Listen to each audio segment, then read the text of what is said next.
Dream of the Red Chamber, Chapter 118.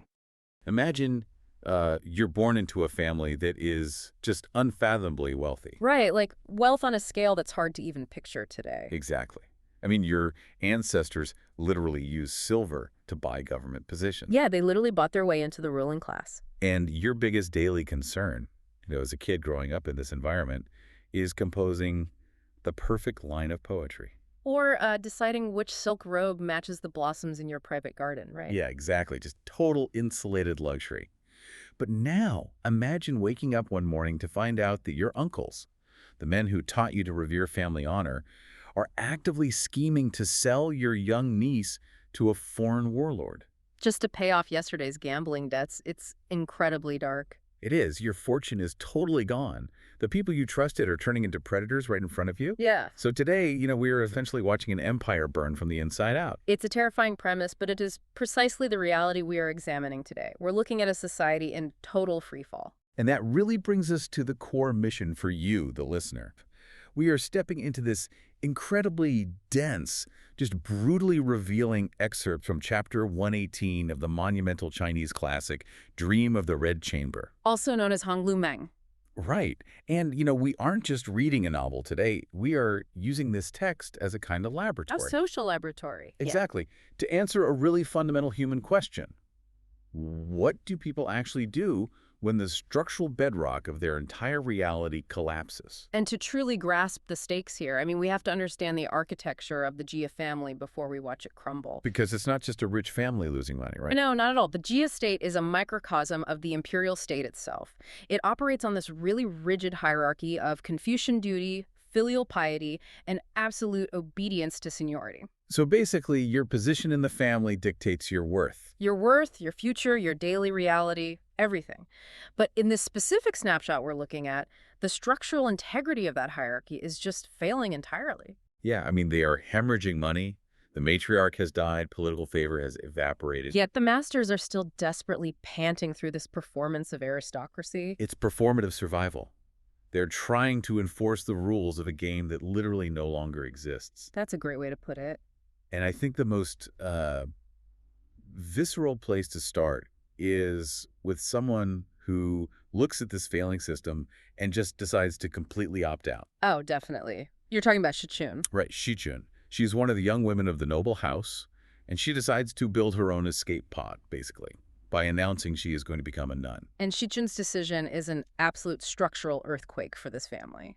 Because, in our modern context, if a young adult from a prominent family decides to join a monastery, it might be viewed as eccentric, right? Yeah, maybe a bit extreme or unconventional. But in the world of the Jia family, a daughter of the house becoming a Buddhist ascetic is a catastrophic loss of social capital. Oh, absolutely. Because her purpose in this machine is to be married off. Right. To consolidate power with another noble family. Exactly. Her body and her future are assets belonging to the lineage. And furthermore, the philosophy she is embracing, Buddhism, demands the severing of all earthly attachments. Which is basically the opposite of what they want. It is a direct, hostile rejection of the Confucian ideal.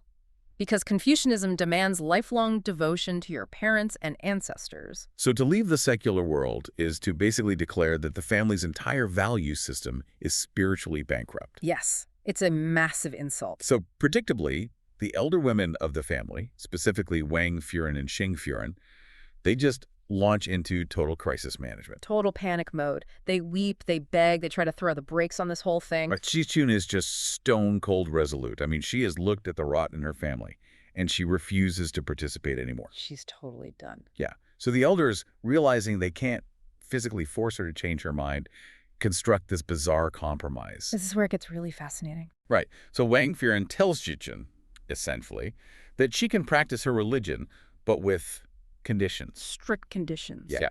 First, she doesn't have to leave the estate to go to some harsh, remote monastery. She could just use her current luxurious bedroom as her quote-unquote quiet room. Which kind of defeats the purpose of an ascetic retreat. Exactly. And second, and this is the most important part, Wang Furen insists that Shichun must not shave her head. Now, that stipulation about the hair That reveals the underlying mechanics of this society. Because hair is a big deal, right? Huge. Hair is not cosmetic here. It is an incredibly potent legal and social tether. The ancient text, the classic of filial piety, explicitly states that your body, hair, and skin are received from your parents. And you must not dare to injure them. Exactly. To shave your head is to commit a profound act of social severance. It announces to the world that you no longer belong to your bloodline. Wow. So I look at Wang Furen's compromise and I refuse to view it as maternal accommodation. Oh, it's definitely not. No, this is entirely about brand management. It feels like a corporate PR move. That's exactly what it is. By keeping Shichun in her bedroom and keeping her hair intact, Wang Furen is neutralizing the visual threat of the rebellion. Right, she's controlling the optics. Yeah, she is telling Shichun she can, play at being a nun as long as an outsider walking past the window still sees a perfectly coiffed aristocratic daughter. It completely domesticates the spiritual exit. You are hitting on the exact mechanism of control, and Wang Furen even cites a precedent to justify this. Oh, right, the other nun. Yes, Baoyu, a nun who resided in the family's garden previously. Wang Furen argues, look at Baoyu, she kept her hair and she still harbored mortal desires. The implication there is just stunning. It really is. Wang Furen isn't trying to facilitate Shichun's spiritual journey at all. She is actively hoping to sabotage it. Because she wants Shichun to retain those mortal desires. Exactly. Which, in this context, means a lingering psychological attachment to the family's status and wealth. She is literally trying to keep the escape pod tethered to the main ship. That's a perfect analogy. But, think about what this reveals about the absolute lack of mobility for women in this era. Ji-chun sees the walls closing in. She sees the corruption. But she has nowhere to go. Right. If she were a man, maybe she could travel, maybe take a post in a distant province. But as a woman, her only socially recognized exit strategy is religious devotion. And even then, the family steps in. Yeah, they try to zone her spiritual life into a corner of the house so it doesn't disturb their optics.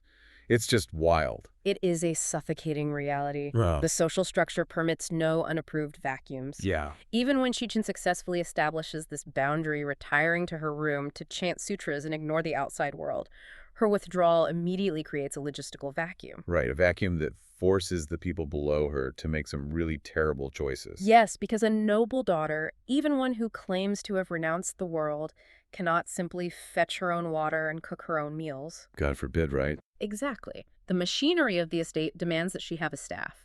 So, the elders summon the maids to figure out who is going to be assigned to serve Shichun in her new, austere, joyless existence. And I mean, put yourself in the position of these maids. Their lives are defined by their proximity to power, favor, and resources within the household. Serving a young, favored master or mistress means access to better food, occasional gifts, a slight buffer against arbitrary punishment. Yeah, it's a relatively cushy gig compared to the alternative. Right.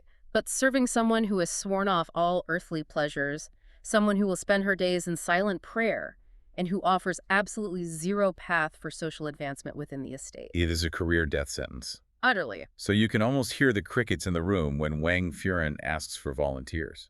The majority of the maids resort to this ultimate bureaucratic defense mechanism. They do. A maid named Caping speaks for the group. And she delivers this perfectly neutral, non-committal response, right? Something like, whoever the mistresses assign, we will follow. It is a masterclass in risk avoidance.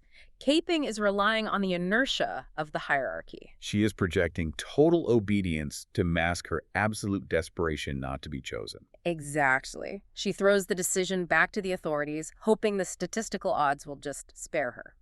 But then, a maid named Ziwan breaks ranks. He Yes. steps forward, kneels before Wang Furen, and explicitly asks for the assignment. And she doesn't just ask to serve Shichun temporarily, she commits to this austere life permanently. And her reasoning is what makes this so profound. Right, because when asked why, she delivers a speech that completely sidelines the religious context. She doesn't mention Buddhism at all. No. She explains that she is doing this out of devotion to her former mistress, Lin Dayu, who recently died. Right. Ziwan says Dayu's kindness was as heavy as a mountain, and she wishes she could have followed Dayu into death. But she can't because her body belongs to the master's household. Exactly. She cannot end her own life, so she chooses the closest equivalent. She will serve the ascetic Shichun, effectively ending her social existence to honor her grief. This is a staggering moment of psychological complexity. I mean, to understand Zihuan's action, we really have to look at the mechanics of servitude. Because it's brutal. It is. A maid in this environment is legally property. She is subject to the emotional volatility of the masters. She is constantly vulnerable to sexual predation by the male relatives. Yeah, that's a huge danger. And she can be sold off or married to a stranger at a moment's notice to serve the family's interests. She has zero structural agency over her physical person. So this brings up a huge question for me. Is this genuinely an act of pure selfless loyalty, or is Ziwan executing an incredibly strategic maneuver? It's a great question. Because to me, it looks like she's looking at the board, seeing that the family is collapsing into absolute chaos, and she finds the one corner of the estate that is socially untouchable. The nun's room. Right. By attaching herself to Shichun's religious exile, isn't she effectively pulling herself out of the firing line? She removes herself from the marriage market, the gossip, and the predatory uncles. I think it is both. And that is why it is so profound. The genius of Ziwan's move is that she uses the master's own awkwardness regarding Shichun against them. Oh, that's so true. The elders are baffled by Shichun's asceticism. They don't know how to handle it at all. So Zihuan steps into that confusion and volunteers to solve their administrative problem. And by doing so, she secures a perimeter for herself. Exactly. Yes, it is a strategic retreat from the brutal politics of the maids' quarters, but it is deeply fueled by her need to protect her internal emotional life. She is transforming a compulsory, degrading status servitude into a voluntary, lifelong act of personal devotion to Dayu's memory. She is weaponizing her lack of power. She realizes that no one in authority wants to look too closely at the quote-unquote nun's room, so she uses it as a shield to grieve in peace. And think about how this resonates today for anyone listening. Yeah, if you've ever found yourself trapped in a rigid, uncaring institution. When you have no power to change the rules, sometimes the only way to reclaim your humanity is to find a blind spot in this system and claim it for yourself. Ziwan is an emotional survivalist. Absolutely. And notice Wang Furen's reaction to this. The matriarch is genuinely perplexed. She doesn't get it at all, does she? No. She cannot comprehend why someone would voluntarily choose hardship if they weren't forced to by the hierarchy. The masters operate purely on an axis of dominance and submission. Right. The idea of intrinsic, uncoerced emotional loyalty is completely foreign to them at this stage of their moral decay. Which perfectly sets up our next massive shift in the text. Because while a lowly servant is demonstrating this profound depth of character, the actual masters of the estate, the people who supposedly embody Confucian virtue, are out in the world proving that their entire identity was nothing more than an illusion funded by endless cash. And to see that, we have to travel south with the patriarch of the family, Jia Zheng. Yeah, the narrative takes us away from the claustrophobia of the women's quarters and onto the Grand Canal. Jia Zheng is fulfilling his most sacred duty, escorting the coffin of his mother, the late grandmother Jia, to the ancestral burial grounds in the south. And this is an operation of massive logistical and symbolic importance. I mean, to picture this for you listening, don't imagine a quiet hearse. No, not at all. This is a massive flotilla. They have boats for the coffin, boats for the relatives, boats for the servants, and boats for the guards. It is a floating city designed to project the Jia family's untouchable prestige to every province they pass through. But of course they hit a snag. The waterways are congested with military vessels returning from a frontier campaign. And the military always has right of way. Right, so Jia Zheng's grand procession is forced to pull over and wait.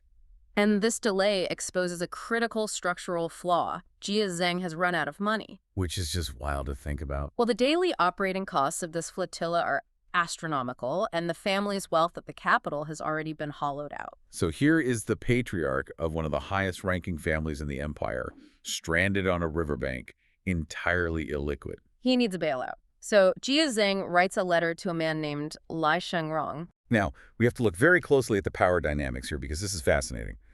Lai Shangrong is the current magistrate of a nearby county. He has actual administrative power and a steady income. Right. But generationally, the Lai family were servants to the Jia family. Yes. Decades ago, when the Jias were flush with cash and influence, they pulled strings to buy a government post for the son of their servant. And that son is Lai Shangrong. Precisely. So in Jia Zheng's mind, the social ledger is clear. The Jia family created Lai Shangrong. Therefore, Lai Shangrong owes them eternal fealty. So Jia Zhang sends a messenger with a letter requesting 500 taels of silver to tide him over. Let's contextualize this amount, though. In this era, 500 taels is a small fortune. It could likely buy an entire state in the countryside. Wow. So it is not casual pocket money. No.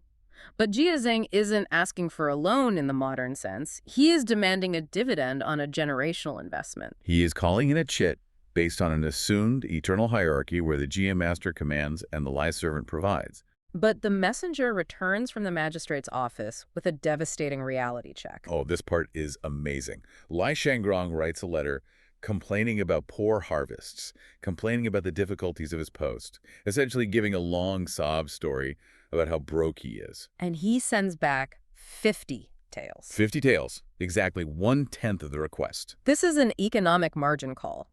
Lai Shangrong is looking at the political landscape.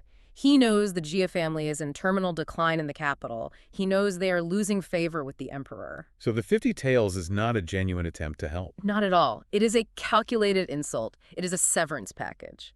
He is signaling to Jia Zhang that the old social contract is null and void. The servant has become the master of his own capital, and the master is now just a beggar with a famous last name. Exactly. You know, I look at this exchange, and it feels exactly like a scenario you might see in a modern corporate collapse. Oh, absolutely. Imagine a guy who is the CEO of an untouchable, monopolistic tech giant 20 years ago. The company went bankrupt, he lost everything, but he still carries himself with immense arrogance. Right. He still acts like he owns the world. Yeah. So he's stranded at an airport after his credit cards are declined, and he calls up his former intern, a kid he used to berate for bringing the wrong coffee, but who is now the founder of a billion-dollar startup. I love this analogy. The former CEO says, I need a $50,000 personal loan, wire it immediately. And the former intern sends him a $50 Uber gift card with a note saying, hope this helps you get home. That is brutal. But it's true. The insult isn't that $50 is useless. The insult is the brutal clarification of exactly where they both stand now. A perfect parallel. The Uber gift card strips the CEO of his delusion, and Jia Zhang reacts exactly as a wounded patriarch would. He totally loses it. He does not swallow his pride and use the 50 taels to buy provisions for his stranded servants. He flies into a rage, orders the messenger to take the silver and the letter directly back to Lai Shangrong, and utterly refuses it. He would literally rather sit on a boat and starve next to his mother's decaying corpse than accept what he views as a peasant throwing him a bone. His pride is the only asset he hasn't liquidated. But here is the mechanism I find truly fascinating. When the messenger dumps the 50 taels back on Lai Shangrong's desk, Lai doesn't laugh. He doesn't say, fine, starve. No, he goes into absolute panic mode. Why? I mean, he has the money, he has the government position, the Jia family is broke. Why is he terrified of Jia Zhang's rejection? Because Lai Shangrong understands the residual radioactive half-life of political reputation. Okay, unpack that a bit. Well, the Jia family's bank accounts might be empty, but their network in the capital is ancient and vast. They still possess aristocratic titles.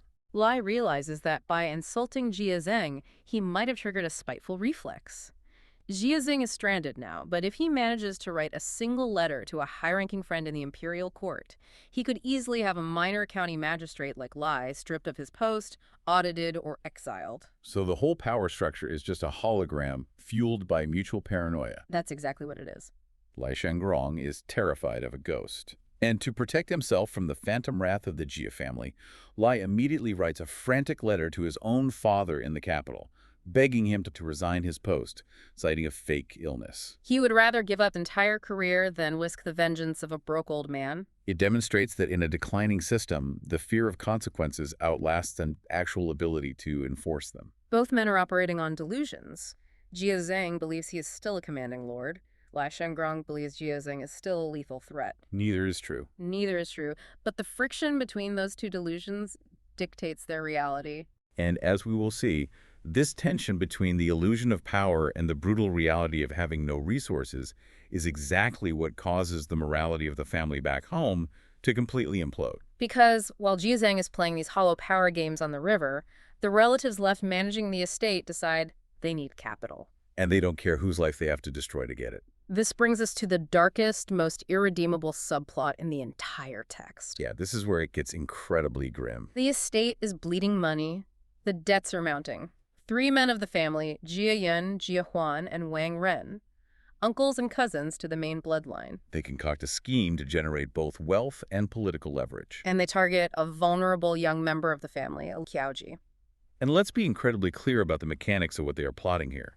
They are not arranging a strategic marriage to another noble family. No. They are arranging to sell a legitimate daughter of the Jia bloodline as a concubine to an outer vassal prince, essentially a foreign warlord from the border regions. They are engaging in human trafficking to clear their balance sheets. It is the absolute collapse of the Confucian mandate. Completely. The primary duty of the elders is to protect and elevate the lineage. Instead, they are cannibalizing their own future. They do it by exploiting the structural absence of authority. Yes. Qiaoji's father, Jia, is away from the estate. So the highest-ranking authority figure present is Xingfuren, who is Qiaoji's grandmother. Now, the text often portrays Xingfuren as foolish, easily manipulated, and historically sidelined from the real power in the house. Right, so the three men bring the proposal to her, but they dress it up in the language of duty. They pitch it as a quote-unquote glorious match. They tell her, this foreign prince is incredibly rich. If we give him Qiaoji, he will use his influence at court to restore your husband's official rank. And Xingfuren agrees to it. Now, I have a major problem with how some people read this scene, framing Xingfuren as just a naive victim of these men's lies. You don't buy it. I refuse to believe she is that gullible. I mean, she is an aristocratic woman who has spent decades navigating the vicious politics of this household. She absolutely knows the difference between a proper, dignified marriage arranged with matchmakers and quietly selling a child as a concubine to a foreigner. That's a very fair point.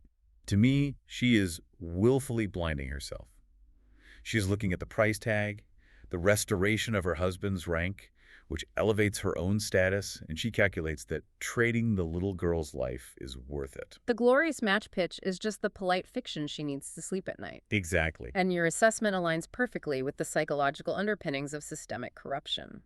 Xingfuren is historically resentful of her lack of power compared to the other matriarchs. She wants to be the boss. Right. Suddenly, these men present her with an opportunity to be the savior of her specific branch of the family, to act as the supreme decision-maker. And the promise of prestige acts as an anesthetic to her conscience.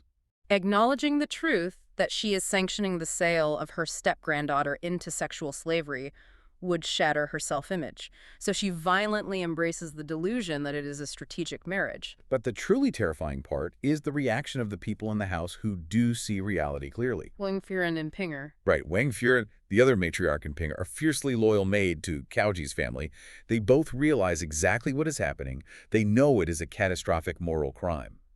But they do nothing to stop it. And here we must examine the paralyzing mechanics of Confucian hierarchy.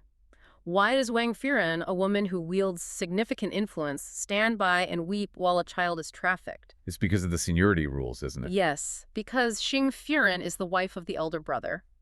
In the strict legal and social code of the family, seniority dictates absolute authority over familial matters in the absence of the patriarchs. This is the structural prison we were talking about. The rulebook itself has become the weapon. Wang Furen is basically looking at a house fire, watching someone throw a child into the flames, and saying, well, the arsonist is technically my senior sister-in-law, so it would be a violation of protocol to grab the fire extinguisher. It forces us to ask a horrifying question.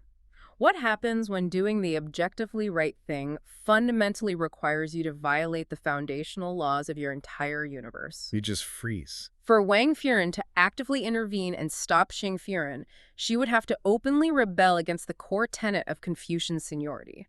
She is too deeply embedded in that ideological matrix to break the code, even to save a life. The system is designed to demand obedience over morality. It truly is. And to ground this in how visceral and sickening this reality is, the text gives us a scene that strips away all the polite, bureaucratic language of the scheme. The conspirators arrange a quote-unquote viewing. This scene is so hard to read. It really is. The foreign prince sends a delegation of his women to the Jia estate to essentially inspect the merchandise. And the physical staging of the scene is crucial. These foreign women, dressed in unfamiliar, flashy garments, enter the inner sanctum of the aristocratic household, a place usually sealed off from outsiders. And they approach young Qiaoji. They don't speak to her respectfully. They look her up and down. They grab her hands to examine her skin. They are assessing her physical viability exactly as a buyer would inspect a horse at an auction. And Qiaoji, who is just a child raised in extreme seclusion and modesty, is left entirely confused and profoundly humiliated. That moment grounds the abstract villainy in undeniable bodily reality. The abstract glorious match dissolves into the tactile reality of flesh being appraised for currency. It is the final, undeniable proof that the Gia family's claim to moral superiority is completely dead. Absolutely dead. And as we watch this absolute collapse of morality unfold, we have to look at how the central protagonist of the entire novel, Baoyu, is reacting to the chaos. Baoyu is such a complex figure here. Because Baoyu is watching the exact same collapse we are, but his reaction is so entirely outside the norm that his family assumes he has lost his mind. Baoyu's internal journey is perhaps the most intellectually demanding part of the text. To contextualize his mindset, let's look back at his initial reaction to Shichun announcing she was becoming a nun. Right. When the rest of the family was panicking and crying over Shichun, Baoyu's reaction was deeply unsettling to them. He laughed out loud. And then, amidst the crisis, he recited a poem. He did. It is such a classically infuriating Baoyu move to drop a poem in the middle of a disaster. But the poem is a tactical strike. He recites, "See through the brief spring, its scenery won't last. The dark robes of a nun suddenly replace the makeup of yesteryear. Pitiable as the daughter of a marquis in her embroidered chamber, sleeping alone beside the blue lamp in ancient Buddha." See through the brief spring, that line is the key. Baoyu is diagnosing the terminal illness of his family. He isn't laughing at Shichun. He is laughing at the absurdity of the family's shock. They just don't get it. He understands that Shichun's retreat is not an isolated tragedy, but the inevitable conclusion of their hollow, unsustainable existence. The spring is over. The winter of consequence is here. But the people around him refuse to hear the diagnosis. His wife, Bao Chai, and his sister-in-law, Li Wan, listen to him recite this poem, and they are horrified. They don't analyze his words, they pathologize him, they say he's entered a state of delusion. They diagnose his clarity as a psychiatric break. He is suffering from a Cassandra complex. He sees the structural doom clearly. He articulates it perfectly.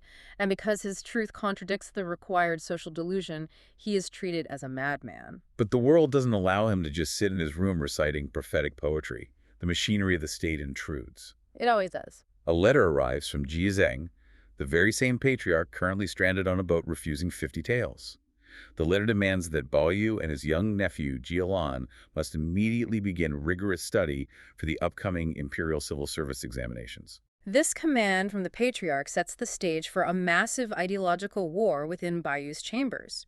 It initiates a philosophical duel between Baoyu and his wife, Bao Chai, that represents the central intellectual conflict of the entire era. Bao Chai walks into the room, armed with generations of social expectation, and she finds Baoyu casually reading the Zhuangzi, a foundational text of Taoist philosophy that essentially advocates for wandering freely and rejecting societal ambition. She sits down and the battle lines are drawn. And to understand the stakes of this debate, we really have to meticulously break down the mechanics of the two worldviews colliding here. Yes, Bao Chai is the avatar of Orthodox Confucianism. Her entire argument is predicated on duty, utility, and the repayment of debt. She argues that true human virtue is not found in reading mystical texts or seeking personal spiritual enlightenment. Virtue is exclusively found in public action. She invokes the names of the ancient mythical sage kings, Yao and Shun. She points to these legendary figures and essentially says they didn't become saints by sitting in a garden analyzing their feelings. They became saints because they governed, they relieved the suffering of the common people, and they brought order to the world. Precisely. For Bao Chai, moral worth is entirely defined by your utility to the state and to your ancestors. Now, I'm going to push back hard here, because modern readers often reflexively side with Baoyu as the misunderstood artist. But if you strip away the ancient terminology, Bao Chai's argument is devastatingly rational. It really is. She is looking at her husband and saying, Baoyu, you have been clothed in the finest silks and fed on exotic delicacies since the day you were born. You have never worked a day in your life. This family, the ancestors, the labor of thousands of peasants, they funded your existence. And now the family is drowning. The estate is bankrupt. We are at risk of losing everything. You owe us. Exactly. You owe us a return on the investment we made in you. Your duty is to pass this exam, get a government salary, and save the people who raised you. I think she is absolutely right. If he refuses to work when the family is starving, he isn't a spiritual genius. He's just a parasite using high-minded philosophy to dodge his responsibilities. Your defense of Bao Chai is exactly what gives this text its enduring power. It refuses to offer a simple villain. From a utilitarian survivalist standpoint, Bao Chai's logic is unassailable. The family needs an income, and passing the exam is the only legal way for an aristocrat to generate one. So how does Baoyu respond to that? Oh, we must examine the mechanics of Baoyu's counterargument. He counters her demands with a synthesis of Taoist and Buddhist ideals. He doesn't deny the existence of Yao and Shun, but he argues for the concept of the Chizizizi, the pure heart of a child. Okay, so what does that mean in this context? Baoyu argues that the moment a person enters the bureaucratic machine of ambition, they are forced to sacrifice their humanity. Because the system itself is what is corrupt. I mean, think about what passing this exam actually means. It doesn't mean Baoyu gets to go be a noble hero. It means he gets to join the ranks of officials like Lai Shanggrong, the men who hoard wealth, trade favors, and let old men starve on rivers. Yes. It means joining the power structure that is currently looking the other way, while uncles sell his niece to a warlord. Exactly. Baoyu recognizes that to succeed in Bao Chai's world requires spiritual death. He tells her that the pursuit of officialdom traps a person in the three poisons of Buddhism, greed, anger, and ignorance. He sees that the quote-unquote success Bao Chai is begging him to achieve is merely the privilege of becoming a well-dressed monster. He views the exam not as a test of knowledge, but as an initiation ritual into a fundamentally diseased system. The physical dynamic of this debate is just so striking to me. Bao Chai is pleading. She is leveraging guilt, history, and logic. She is talking endlessly. And at the climax of her argument, what does Baoyu do? The text notes that he simply looks up and smiles silently. He doesn't scream back. He just smiles. Yeah, that silence is just, it's so loaded. That silence is the realization of absolute alienation. Baoyu understands, in that moment, that they are operating on fundamentally incompatible operating systems. Bao Chai genuinely believes that the social order is reality. And Baoyu? Baoyu has come to the profound realization that the social order is a violent, temporary illusion. You cannot use logic to argue someone out of an illusion if they don't even know they are inside it. I think about how this translates to anyone listening to us right now. How many of you feel the crushing weight of a Bao Chai in your life? Whether it's a parent, a spouse, or just societal pressure demanding that you achieve a specific type of success. It's a very common feeling. You must get the prestigious degree, you must climb the corporate ladder, you must buy the expensive house because that is how you prove your worth. And you might look at that ladder and realize that every rung requires you to compromise your morals, to abandon your passions, to work yourself into exhaustion for a company that would lay you off tomorrow. The tension between the obligation to survive in the system and the desperate need to protect your own soul is universal. It is the eternal conflict of the individual versus the institution. And the pressure on Baoyu is not isolated to Bao Chai, is it? No, his primary maid, Shiren, enters the fray as well. She uses a different tactic emotional blackmail. She reminds him of how hard the servants labor to keep him comfortable, implying that his refusal to take the exam is a betrayal of the lower classes who depend on him. So he is completely cornered. Completely. Which makes his next move so incredibly shocking. We have just witnessed Baoyu eloquently dismantle the morality of ambition. We know he views the bureaucratic system as a trap of greed and ignorance, and yet the debate abruptly ends because Baoyu surrenders. He suddenly gives in. He capitulates, but the specific wording of this capitulation is paramount. Bao Chai, exhausted, makes one final compromised plea. She says essentially, if you truly hate the idea of being an official, fine, but at least take the exam to get the degree. Just get the piece of paper to not waste heavenly grace and ancestral virtue. And then you can stop there. It would be enough to clear the family's name. And Baoyu physically reacts to those words, to stop there. He nods, he sighs, and he says, getting a degree isn't really that hard. But your phrase, from then on to stop there, not wasting heavenly grace and ancestral virtue, that doesn't depart from the core principle. We must dissect the psychology of this pivot. Baoyu has not been persuaded by the virtue of Confucianism. He has found a technical loophole in their demands. Loophole? Yes. He calculates that he can never win the philosophical argument. They will never stop hounding him, weeping at him, and making him feel guilty. The only way to permanently free himself is to pay the ransom. He is going to buy his way out. It's chilling when you watch his behavior immediately following this conversation, because he doesn't sulk. He transforms into the perfect, compliant student. He orders his maids to pack away all his beloved texts, the Zhuangzi, the Buddhist sutras, the books that constitute his actual identity. He demands a quiet room. When his young nephew, Jia Lan, comes in with study materials, Baoyu cheerfully sits down and starts debating the structure of the rigid eight-legged essays required for the exam. To Bao Chai and Jiren, this looks like a miraculous cure. They are overjoyed. They believe the rebellious teenager has finally matured into a responsible patriarch. They believe they have saved him. But they haven't saved him. They have lost him entirely. He is putting on a mask. I see this behavior all the time in modern work environments. It is the absolute epitome of quiet quitting, but taken to an existential extreme. How do you mean? Well, have you ever known someone who has fought with their management for years, deeply stressed, constantly trying to fix the toxic culture of their company, and then one day they just stop fighting? They become incredibly agreeable. They smile in the meetings, they fill out the pointless spreadsheets perfectly, they stop complaining. Management thinks the employee has finally bought into the company culture. But the reality is the employee has secured a new job that starts in 3 months, and they have emotionally checked out completely. The compliance is not a sign of loyalty. It is the ultimate symptom of detachment. Exactly. Baoyu is filling out the spreadsheets of the Imperial exam. He's going to master their rules, walk into the examination hall, win the highest honors, hand the trophy to his family to settle his debt, and then he is going to vanish. He is executing a covert escape right in front of their faces. And there's one quiet, beautiful scene during this period of intense study that betrays exactly what he is thinking. Oh, the scene with Yinger. Yes, he is in his room, memorizing text, and a young maid named Yinger brings him a plate of fruit. Yinger is observing Baoyu's diligence, and she is thrilled. She has bought into the illusion completely. She chatters to him, saying that because he is working so hard, he is definitely going to pass the exam and become a great official. She tells him that if he succeeds, he will secure a great fate, and by extension, because she serves him, she will have a great fate too. She is looking at the top of the pyramid and thinking it's made of gold. And Baoyu stops studying. He looks at this young maid, and he asks her a very strange question. He says, "What is your fate?" Yinger blushes, a bit confused, and replies, "We are just maids for our whole lives. What kind of good fate could we possibly have?" And Bayu's response is the philosophical thesis of his entire journey. He looks at her and says, with complete sincerity, if you can really just be a maid your whole life, your fortune is actually greater than ours. It's brilliant. I want everyone listening to just pause and absorb the absolute devastating irony of that line.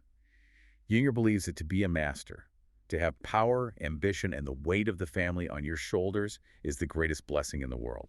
While Baoyu, who is currently suffocating under that exact weight, realizes that ambition is a curse. To be forced to compromise your soul, to survive in a corrupt hierarchy, to be required to traffic your own relatives or grovel for 50 taels just to maintain a facade, that is hell.